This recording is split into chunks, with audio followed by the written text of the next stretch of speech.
Aujourd'hui, on va parler ensemble de quelles sont les options, comment prendre contact avec ton bébé pendant la grossesse. Tu sais, souvent, c'est comme on a l'impression qu'il faut attendre que le bébé arrive pour prendre contact avec lui, attendre de pouvoir le voir, de pouvoir le toucher directement pour prendre contact avec lui. Puis c'est un peu dommage parce qu'on se prive d'un éventail de possibilités avant ça.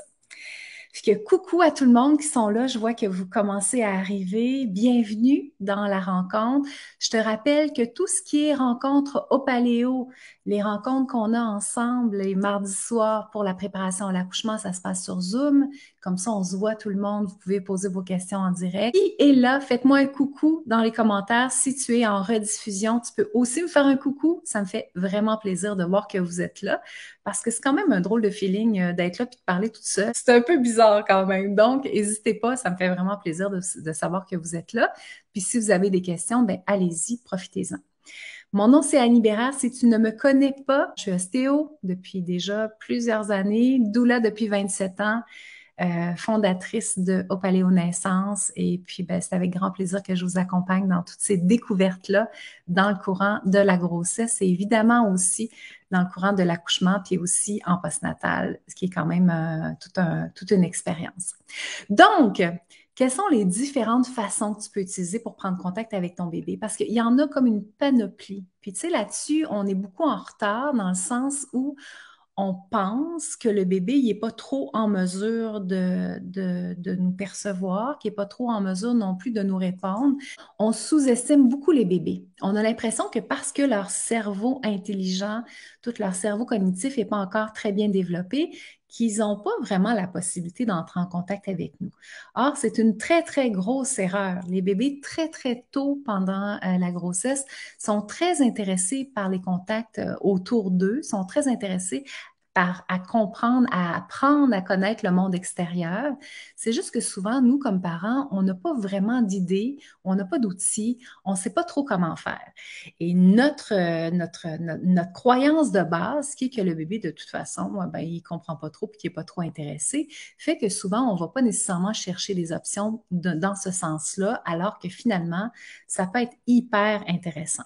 La première chose qui existe pour prendre contact, puis qui est quand même assez connue, surtout en Europe, c'est la préparation affective à la naissance. Bien sûr, je ne pouvais pas passer la rencontre qu'on a aujourd'hui sans te parler de ça.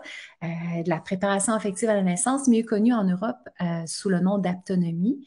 Moi, j'ai eu la chance, quand j'étais enceinte de mon premier fils, d'être en Europe pendant un bon bout de temps, ce qui fait que j'ai goûté à cette approche-là moi-même en étant enceinte. Te dire à quel point ça a été extraordinaire pour moi. Et c'est une des raisons pour lesquelles j'ai conçu Opaléo. Parce que après avoir vécu ma première grossesse avec la préparation affective à la naissance, d'avoir créé des contacts avec mon bébé, d'avoir profité de ces outils-là pendant l'accouchement, je suis revenue au Québec, puis moi, je pensais que toutes les femmes accouchaient comme moi j'avais accouché. C'est seulement après que j'ai fait comme, OK, attends, là, pourquoi il y a autant de femmes qui ont autant de misère que ça, que c'est autant difficile que ça de donner naissance? Et c'est là que je me suis engagée dans une croisade de formation, puis de toutes sortes de choses pour être capable de vous offrir les mêmes outils, de façon à ce que vous puissiez avoir un accouchement qui vous transforme, puis que vous faites Waouh, quelle expérience! Donc, c'est quoi la préparation affective? C'est une façon d'entrer en contact avec ton bébé de façon à pouvoir communiquer avec lui pendant la grossesse. Que c'est une approche qui favorise beaucoup l'équipe à trois. Ça permet aussi au papa ou à la deuxième maman d'entrer en contact avec le bébé puis de jouer directement. Donc, là, on n'allume pas de bougie puis on fait pas de hum-hum. J'ai rien contre ça, la remarque, là, mais c'est juste pas ça. C'est vraiment des vrais contacts dans le monde réel où on va proposer au bébé des touchés, des communications, des jeux dans lesquels le bébé va interagir. Donc, ça, c'est une première astuce intéressante, la préparation affective à la naissance. D'ailleurs, moi, je suis formatrice là, pour l'Amérique du Nord pour former des praticiennes. Présentement, j'ai un groupe là, qui est en cours, puis il y en a qui cherchent des parents pour pouvoir pratiquer, pour pouvoir mettre en pratique ce qu'on a vu lors du dernier module. Il y a entre autres une praticienne étudiante qui est à Shawinigan puis qui a de la difficulté à trouver des couples parce qu'évidemment, le volume de femmes enceintes est moins grand que si jamais tu écoutes ma vidéo, puis que tu es dans ce coin-là, sache qu'il y a des gens qui aimeraient bien pratiquer avec toi de façon à t'aider à prendre contact avec ton bébé. Donc, l'idée de la préparation affective à la naissance, c'est d'être guidé par quelqu'un qui va vous faire sentir votre bébé, qui va vous aider à comprendre quel est le dialogue que votre bébé utilise pour pouvoir jouer avec vous et de pouvoir interagir avec votre bébé. Là, dans tous les trucs que je vais te donner, dans toutes les astuces que je vais te donner dans les prochaines minutes, c'est toujours ça l'idée. Nous, comme parents, on sent notre bébé bouger, bien entendu. Hein? Comme maman, je sens que c'est dans mon ventre. Et puis mon conjoint ou ma conjointe, s'il met sa main sur mon ventre, il va aussi sentir mon bébé qui donne des petits coups, qui se déplace. Bien, l'objectif, c'est aussi de faire sentir votre présence à votre bébé et de le confirmer dans son existence. Parce que là, imagine ton bébé, il est arrivé dans ton ventre, il grandit, il grandit, il grandit. Lui, son univers, c'est l'univers qu'il a toujours eu. Ça a toujours été sa réalité. Que c'est pas si clair que ça pour moi qui réalise que vous savez qu'il est là. Ah, bien sûr, il réalise qu'il y a des gens dans son univers, à l'extérieur, dans son monde extérieur, mais probablement que dans la majorité des cas, ils sont pas dans «Ah mon Dieu, OK, ces deux personnes-là qui sont les plus importantes pour moi, hein, que j'en prends à connaître, sont au courant que je suis là». Et c'est ça qui est important dans les interactions avec le bébé, c'est que le bébé puisse être confirmé dans son existence. Que dans tous les jeux que je vais t'inviter à faire, ça va toujours être notre objectif. C'est sûr que vous allez aimer ça. Hein, des fois, tu sais, on a j'ai des clientes qui viennent pour faire des jeux avec leur bébé, avec leur conjoint.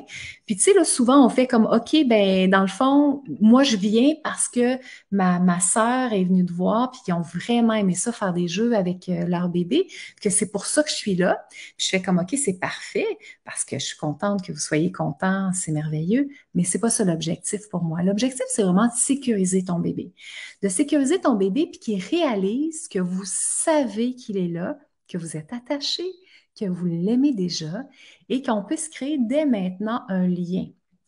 Puis en préparation affective, ce qui est extraordinaire, c'est que ça permet de créer un lien aussi avec le papa. Fait qu'il n'y a pas une histoire de bébé naît, puis à partir de là, le papa, lui, il part de zéro parce qu'il a déjà joué avec son bébé déjà plusieurs semaines, plusieurs mois avant qu'il naisse.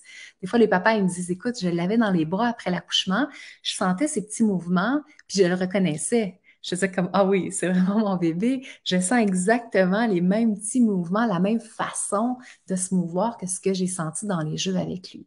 Donc, de confirmer le bébé, de le sécuriser et de bien l'informer que vous savez qu'il est là et que vous l'aimez déjà.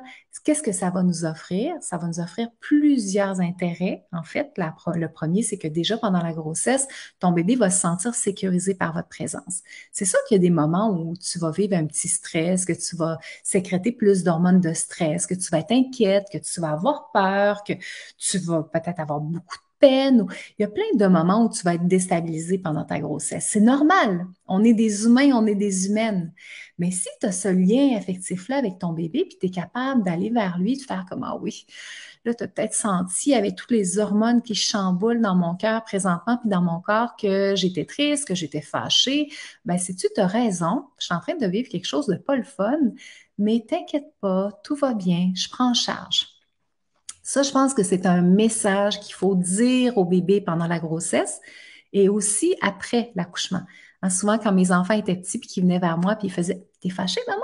Là, je faisais «Oui, t'as raison, t'as bien senti, je suis fâchée, mais ça n'a rien à voir avec toi. C'est un problème de maman. Puis que je vais gérer ça. Toi, là, continue à vivre ta petite vie tranquille, relax dans tes jeux, tout va bien. Je suis fâchée, t'as bien senti, mais ça n'est pas en lien avec toi. C'est certainement pas de ta faute non plus. Que ça, je pense que c'est très important de prendre l'habitude d'informer nos bébés dans le ventre, puis après de ça. Pourquoi? Mais parce que les enfants ont souvent tendance à prendre sur eux ce qui est en train de se passer. Que je pense que c'est important de leur dire, c'est un problème de papa, c'est un problème de maman, ce n'est pas ta faute et c'est pas toi qui as géré ça, c'est sur mes épaules que ça repose et je vais jouer mon rôle, je vais régler la situation. Tu n'as pas à t'en occuper. Puis pendant la grossesse, ben, ça nous permet justement de sécuriser notre bébé et ça nous permet aussi, nous, de ne pas se sentir coupable. Parce que je sais pas comment tu te sens toi, mais souvent les mères vont me dire, ah ben moi, quand j'ai de la peine, je me sens coupable parce que je me dis, oh mon Dieu, mon bébé, qu'est-ce qu'il est en train de vivre là? Puis que donc, oui, on vit des émotions, mais on peut créer un univers quand même qui est intéressant pour notre bébé tout en le validant. Parce que, tu sais, c'est sûr que ton enfant de 2 ans, s'il arrive vers toi dans la cuisine, puis qu'il dit, t'es fâchée, maman, puis que toi, tu fais comme, non, je suis pas fâchée, c'est même pas vrai que je suis fâchée, ça va très bien. Ben là, lui, ce que ça lui donne comme information, c'est qu'il ne sent pas bien les choses parce que là, il n'y a pas de validation. Puis là, probablement que ça va aller dans sa tête tourner de dire, oh mon Dieu, c'est peut-être en lien avec moi parce que là, maman me dit qu'elle n'est pas fâchée, mais pourtant, j'ai vraiment l'impression qu'elle est fâchée. Donc, ça, tout ça, ça commence déjà pendant la grossesse. Ça m'apparaît vraiment, vraiment important. Que donc, on part de loin par rapport à ça parce qu'on sous-estime les bébés, mais oui, pourquoi pas? Pourquoi pas jouer avec notre bébé dès maintenant avec toutes sortes d'optiques, avec toutes sortes de possibilités. Donc, tu as peut-être déjà entendu parler du jeu avec la lampe de poche. Ça fait partie des jeux qu'on peut faire avec le bébé. Ton bébé, en fait, n'a pas beaucoup de capacités au niveau visuel parce que les capacités visuelles se développent avec la pratique. Et ton bébé, ben, ça ressemble à ça, hein, son champ de vision présentement. Je devrais même faire ça comme ça. Ce sera encore plus juste, parce qu'il n'y a pas beaucoup la possibilité d'expérimenter. Donc, il ne voit pas bien. Il n'est pas capable de faire de bons focus présentement parce qu'il n'y a pas la possibilité de pratiquer, mais il est quand même réceptif à la luminosité. Que si vous voulez, vous pouvez jouer avec une lampe de poche de façon à installer de la lumière un petit peu plus dans un coin de l'utérus puis voir comment ton bébé réagit. Si par exemple tu vas au soleil, là, il commence à être un petit peu tard là, dans la saison, mais si tu écoutes la rediffusion puis qu'il fait plein soleil dehors parce que tu es en plein été, si tu te promènes la bédaine au soleil, ton bébé va voir qu'il y a une luminosité qui est différente à l'intérieur de ton utérus, surtout s'il est en fin de grossesse et qu'il est en mesure d'ouvrir les yeux. By the way, là, j'en profite pour te dire qu'à cause de cette réalité-là, nombreux sont les bébés qui louchent après l'accouchement. Donc, c'est normal parce que c'est des petits muscles au niveau des yeux qui nous permettent de faire tous nos petits mouvements qu'on veut faire au niveau des yeux. Et ces muscles-là, c'est pas de la magie. Il faut qu'ils se musclent pour être capable, il faut qu'ils se solidifient, se contractent pour être capable de faire leur travail. Et ça, ben, ça va être avec la pratique que ça va se faire. Donc, deuxième truc pour pouvoir prendre contact avec ton bébé, c'est de chanter. Ton corps est une cage de résonance extraordinaire. Quand tu parles, quand tu chantes, ton bébé entend tous ces sons-là. C'est vrai que, bon, il y a de la compétition, hein, il y a beaucoup de bruit à l'intérieur de ton corps. C'est une des raisons pour lesquelles, après l'accouchement, si ton bébé a de la difficulté à trouver le sommeil, je vais te dire, ben, utilise les bruits blancs pour faire un fond sonore pour ton bébé. Parce que c'est très difficile sans fond sonore pour les bébés de trouver du calme parce que toute leur vie durant, ils ont été bombardés 24 heures sur 24 de beaucoup, beaucoup de bruit. Ton rythme cardiaque, les vaisseaux sanguins, ton intestin, il y a énormément de bruit à l'intérieur de ton corps présentement. Donc, si tu chantes, si tu parles, ben, tout ça, évidemment, vient à ton bébé et c'est très intéressant. D'ailleurs, il existe, si tu ne le sais pas, peut-être que tu en as déjà entendu parler, une discipline de chant prénatal où on apprend à faire des chants pour notre bébé de façon à pouvoir utiliser différents registres au niveau des sons pour pouvoir aller communiquer avec le bébé à l'intérieur. Donc, il n'y a pas énormément de praticiennes en chant prénatal à travers le Québec, mais il y en a quelques-unes quand même. Donc, si jamais tu es dans un coin de pays et tu cherches une praticienne, mets-moi le commentaire, je t'aiderai à trouver quelqu'un dans ton coin de pays. Donc, c'est intéressant déjà pour chanter tout court. Tu n'es pas obligé de faire un cours de chant prénatal, tu peux simplement chanter tout court. De parler à ton bébé, c'est hyper intéressant. Puis les voix pour le bébé vont être aussi reconnues pour les voix de l'extérieur. Les bébés reçoivent et captent mieux les voix graves en provenance de l'extérieur, mais à partir du moment où leur oreille externe fonctionne bien, aux alentours de 25 semaines, ils captent très bien les sons de l'extérieur. Et là, c'est fou parce qu'ils ne font pas que juste les capter, c'est-à-dire qu'ils vont les reconnaître. Par exemple, il y a une étude fascinante qui a été faite avec des parents qui ont lu une histoire à un bébé de façon répétée pendant la grossesse. Et en postnatal, lorsque cette histoire-là était lue par quelqu'un d'autre, le bébé reconnaissait l'histoire et s'apaisait. Et ça, c'est beaucoup quelque chose, c'est quelque chose dont on va se parler ensemble dans les cours prénataux en direct quand on va arriver à l'étape de la rencontre sur l'allaitement puis les repères affectifs du bébé après la naissance. C'est quelque chose que je vais beaucoup vous encourager à mettre en place, c'est-à-dire des choses que ton bébé va être capable de reconnaître après l'accouchement. Parce que là, il va arriver dans un univers qui est complètement différent. Puis que bien entendu, que pour lui, ça va être plus facile s'il y a des petites références, des petites choses qui arrivent dans son quotidien qui font comme, OK, ça, je connais ça.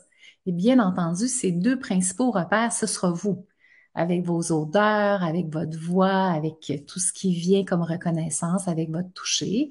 Mais il y a aussi d'autres petites choses qu'on peut mettre et l'histoire peut en être une. Ça peut être aussi une chanson que tu chantes, comme on disait tantôt, chanter, mais de façon répétée, une même chanson que tu vas répéter régulièrement, de façon à faire profiter à ton bébé de ta voix, de ce moment de tendresse-là à travers le son, mais en même temps que tu puisses réutiliser cette chanson-là pour l'aider par la suite, après la naissance, à se calmer, puis à trouver finalement du calme grâce à ce repère-là. Évidemment, parler à ton bébé. Moi, je parlais beaucoup à mes bébés quand ils étaient dans mon ventre. C'est un genre de discussion monologue interminable, là. Je lui racontais ce que je faisais dans ma journée. Et c'est pas, j'en parle, puis là, peut-être que toi, dans ta tête, tu dis, ben oui, c'est sûr, je le fais moi aussi. C'est pas évident pour toutes les mamans. Il y a des mamans qui disent, ah, moi, j'arrive pas à lui parler à voix haute. Je trouve ça vraiment très bizarre. Mais là, à toi de voir si tu as envie de développer ça puis d'apprendre à le faire ou pas. C'est sûr que ça se peut que si c'est plus difficile pour toi présentement, que ça soit aussi après l'accouchement, que ça peut peut-être valoir la peine de voir est-ce que tu as envie de développer cette capacité-là déjà maintenant pour que ton bébé puisse entendre dans le fond ce que tu lui partages. Et là, fait intéressant, les bébés très tôt, même pendant la grossesse, sont capables de faire la différence entre mon parent s'adresse à moi ou à quelqu'un d'autre. Et ça, c'est vrai même après l'accouchement. C'est fascinant. Il y a des études qui ont été faites. Donc, les bébés ne comprennent pas les mots que l'on dit d'un point de vue cognitif, mais sont capables de voir, probablement par le ton qu'on emploie, que c'est à eux qu'on est en train de s'adresser. Donc, vois-tu à quel point c'est intéressant? Parce qu'à chaque fois que tu parles avec ton bébé, même s'il ne comprend pas de façon cognitive tous les mots que tu emploies, il est quand même en train de comprendre que c'est à lui que tu es en train de s'adresser, que c'est vraiment, vraiment, vraiment intéressant. Donc, de parler, de proposer à ton amoureux de parler aussi. Si jamais vous êtes séparés pour un moment donné ou à un autre, tu pourrais très bien enregistrer, par exemple, ton conjoint, ta conjointe qui lit une histoire de façon à pouvoir raconter, dans le fond, une histoire de façon à ce que toi, tu puisses la faire entendre à ton bébé de façon régulière pendant son absence. Par exemple, ça pourrait être une autre façon. La communication intérieure avec ton bébé fonctionne aussi très bien. Ça aussi, j'ai eu en préparation affective à la naissance avec les couples, c'est quelque chose qu'on développe aussi dans la prévision de l'accouchement, la capacité pour la mère d'aller entourer de tendresse son bébé de l'intérieur, puis le sécuriser de l'intérieur. Parce qu'avec les mains, la préparation affective, les jeux, c'est beaucoup avec le toucher. C'est beaucoup avec les mains de la maman, les mains du papa. Mais la réalité, c'est que quand on est en train de donner naissance, qu'on veut sécuriser notre bébé, c'est pas toujours évident de le faire avec nos mains. Parce que nos mains sont souvent occupées ailleurs. Hein. Je suis à quatre pattes, je suis suspendue, j'ai pas toujours la possibilité de mettre mes mains sur mon ventre. Puis là, ben, si Annie m'a dit à de nombreuses reprises, reste molle, il faut que tu t'abandonnes, mais c'est sûr que de mettre mes mains sur mon ventre puis de les garder là, je suis plus vraiment dans l'abandon. Donc, cette capacité-là, à aller prendre contact avec ton bébé de l'intérieur, à l'entourer avec toute ta tendresse, à vraiment comme tout le cajoler de l'intérieur, c'est une capacité que tu as à l'intérieur de toi, qui a été démontrée. Et donc, ça existe, c'est possible. On peut pas l'expliquer. Hein? Comme je dis à mes couples dans mon bureau, on ne sait pas pourquoi ça fonctionne. Parce que ton système nerveux, le système nerveux de ton bébé, c'est deux entités différentes. Donc, pourquoi ça fonctionne aussi bien, on ne le sait pas trop, mais il y a plein d'éléments objectifs dans les rencontres qu'on voit qui nous démontrent que le bébé capte ce message-là qui est proposé de sa maman de l'intérieur. Donc, c'est quelque chose que je t'encourage vraiment à faire, que moi, j'ai fait beaucoup avec mes bébés. Le soir, je mettais mes mains sur mon ventre, puis là, j'allais imaginer une belle bulle autour du bébé. D'ailleurs, très bientôt, en octobre, va sortir le coffret d'auto-hypnose, visualisation, méditation, outils PNL. C'est un coffret extraordinaire qui s'appelle Divine Naissance. Et à travers les visualisations, méditations qu'il y a dans ce coffret-là, il va y avoir, entre autres, une visualisation pour prendre contact avec ton bébé. J'ai fait 2 versions à la demande de Rosa, qui est l'auteur de ce coffret-là. J'ai fait une version solo, puis une version qu'on peut faire en couple. Donc, on parlait histoire, de lire des livres, donc d'utiliser la voix de façon à pouvoir prendre contact avec ton bébé. Il y a aussi l'histoire de pouvoir faire des sons graves près du ventre. Ça, ton partenaire ou ta partenaire peut le faire parce que toi, tu peux le faire, mais tu ne seras pas près du ventre, tu peux le faire aussi. Je te l'ai dit tantôt, les sons graves passent plus facilement au bébé et les sons graves, tu vas les utiliser beaucoup à l'accouchement. Quand on va voir, là, la semaine prochaine, on parle de la protection du périnée. Si jamais tu écoutes la rencontre en rediffusion, c'est toujours les mêmes thèmes qui reviennent en direct. Donc, c'est peut-être pas la semaine prochaine, mais ça revient bientôt. Donc, la semaine prochaine, on parle de la protection du périnée pour que ton périnée soit le plus intact possible. Puis la semaine suivante, on va pratiquer ensemble justement les sons. Et écoute, d'ailleurs, j'en profite pour te faire un petit partage pour booster ta confiance. Une maman au Paléo qui a donné naissance il y a quelques jours. J'en profite. Je la nommerai pas parce que je lui ai pas demandé si elle était d'accord pour que je parle de ce qui s'est passé pour elle, mais je te raconte. En plus, le travail a commencé naturellement. En plus de ça, j'ai réussi mon soin de naissance sans péridurale et je n'ai aucun point de suture. Je n'en reviens pas encore. J'ai d'ailleurs accouché à 4 pattes au grand désespoir des 2 médecins résidents qui refusaient de m'accoucher ici, mais il n'y avait rien à faire en ce moment avec moi. Les 2 n'avaient jamais fait ça avant et quand la tête est apparue, l'infirmière a lidé le show et leur a expliqué comment faire pour accueillir mon bébé. Elle est extrêmement contente de son accouchement. Elle a accouché naturellement, premier bébé. Ils ont fait une équipe de fous. Donc, tout ça pour dire que, petit écart, tout ça pour dire que ceci est possible, mais qu'il faut que tu te pratiques. Et les sons, ça fait partie des choses que tu dois pratiquer à l'avance et que tu peux utiliser pour entrer en contact avec ton bébé. Et là, c'est fabuleux parce qu'imagine que dans les prochaines semaines, tu prends un moment de recueillement, t'entoures ton bébé avec plein de tendresse, puis que tu fais des sons graves pour te pratiquer pour ton accouchement. Imagine l'impact que ça va avoir pour ton bébé pendant l'accouchement. Quand tu vas te mettre à faire ces sons-là, là, ton bébé il va se dire, ah, OK, là, je ne sais pas trop ce qui est en train de se passer, les contractions, ça me pousse dessus, je manque d'oxygène, ça m'insécurise, j'ai peur, mais ces sons-là, je les connais. Je les ai pratiqués. Ma maman les a pratiqués avec moi, mon papa aussi probablement. Et ça me sécurise parce que c'est quelque chose que je connais dans une mare d'éléments que je ne connais pas. Hein, comme être humain, on haït ça le changement. Es-tu d'accord avec moi? On haït bien ça le changement. On aime ça quand ça reste comme on est habitué, c'est sécurisant. Puis à quel point pour ton bébé, ça va être comme toute une histoire quand les contractions vont commencer. C'est sûr qu'il va se sentir bien déstabilisé par cette situation-là. Donc, les sons graves, let's go, on y va. Tu pratiques en vue de l'accouchement, mais tu peux aussi les utiliser pour prendre contact avec ton bébé et ta partenaire peut les utiliser pour aller faire des sons graves près de ton bedon pour pouvoir être capable d'entrer en contact avec ton bébé.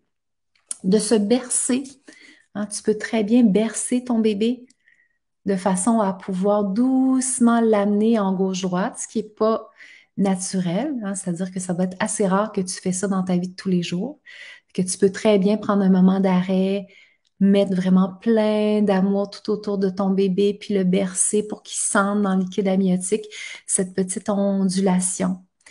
Ton partenaire pourrait aussi faire des petits tapotements sur ton bassin, de faire des touc sur ton bassin. Alors, comme je t'ai dit tantôt, ton corps, ton bassin, c'est une cage de résonance où évidemment ça vibre beaucoup. Que donc, si ton partenaire fait des touc sur ton bassin, ça va intéresser ton bébé. D'ailleurs, si jamais il y en a qui écoutent le live présentement et qui ont encore un bébé en siège, passé 32 semaines, c'est le moment pour un premier bébé, on se dit, OK, on aimerait ça que ça soit réglé. Les tapotements sur le bassin sont aussi une excellente idée pour essayer de convaincre bébé d'aller la tête en bas parce que les bébés ont tendance à chercher les sons. Donc, avec la tête. Donc, c'est sûr que si je fais des petits tapotements au niveau du bassin, le bébé va avoir tendance à vouloir aller chercher les sons et les bébés ont tendance à retourner finalement tête vers le bas pour aller chercher les sons qu'on leur propose. Des caresses, des caresses, des caresses, des touchés, de façon à pouvoir toucher ton bébé, puis vraiment aller faire des caresses. Les bébés sont très, très sensibles au toucher. C'est quelque chose pour eux, c'est leur sens qui est le plus développé présentement.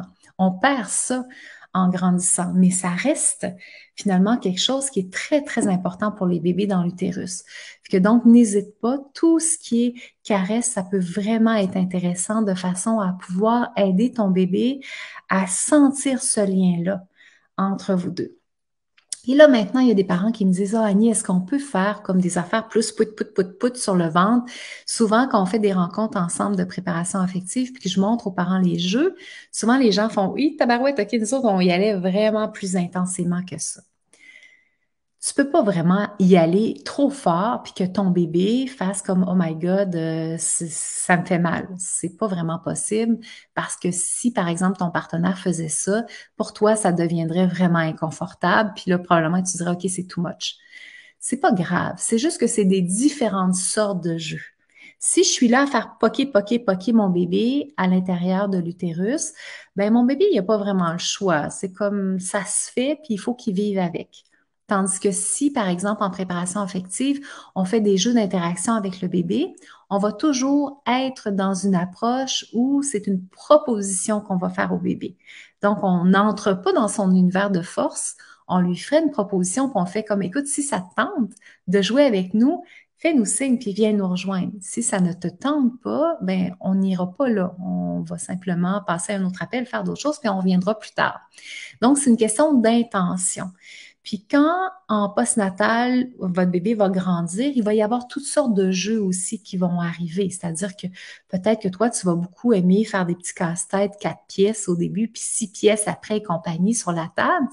Puis ça se peut que ton partenaire, lui, son gros trip, ça soit de garrocher ton bébé dans les airs et de le rattraper, bien entendu, puis que toi, tu fasses comme «Oh my God!» Qu'il y a plusieurs façons d'interagir. Il y aura probablement aussi des batailles dans le salon, puis il va y avoir des moments câlins. Mais quand le bébé est dans le ventre, c'est un peu aussi la même chose. Il y a plusieurs façons d'interagir de façon à pouvoir prendre contact avec le bébé et de pouvoir finalement créer ce lien-là dès maintenant et ne pas attendre que le bébé soit né parce que si ça vous tente, il n'y a pas de raison d'attendre. Les bébés sont très disponibles, ils sont déjà très intéressés et ce lien-là de sécurité, comme je vous disais tantôt, vous allez pouvoir l'utiliser pendant l'accouchement pour sécuriser votre bébé et aussi en postnatal. Puis ça, mais de ne pas être la seule qui a créé un lien, puis que ton partenaire ou ta partenaire ait un lien privilégié avec le bébé, c'est très intéressant parce que ça fait que tu n'es pas toujours la seule à pouvoir répondre à ce besoin-là. Quand les papas commencent de zéro après l'accouchement, ben c'est sûr que ça prend un certain temps avant qu'ils soient capables de créer ce lien-là. Puis c'est pas ça qu'on veut. On veut que ça se fasse vraiment le plus vite possible, si c'est votre désir, bien évidemment. Alors voilà ce qui conclut tout ce que j'avais envie de te raconter. Évidemment, je me suis pris des notes, mais je ne regarde pas. Ça, c'est l'histoire de ma vie. À chaque fois, je prends des notes, puis je me dis, OK, faut pas que j'oublie ça, faut pas que j'oublie ça, finalement, je pars. Que je vous souhaite une super de belle fin d'après-midi si tu es Réseau du Québec et que tu es en direct. Je te rappelle que mardi prochain, pour la rencontre en direct, pour les cours prénataux en direct, on parle de la protection du périnée, hyper important. La rencontre de la semaine passée sur péridurale accouchement physiologique est disponible en ligne déjà. Donc, si tu n'étais pas là, tu peux aller la voir en rediffusion. La semaine prochaine, je vais être dans une formation de réflexes archaïques. Les réflexes archaïques et la motricité libre, c'est quelque chose dont je vais revenir vous parler parce que je trouve que vous n'êtes pas assez bien préparé pour tout l'après.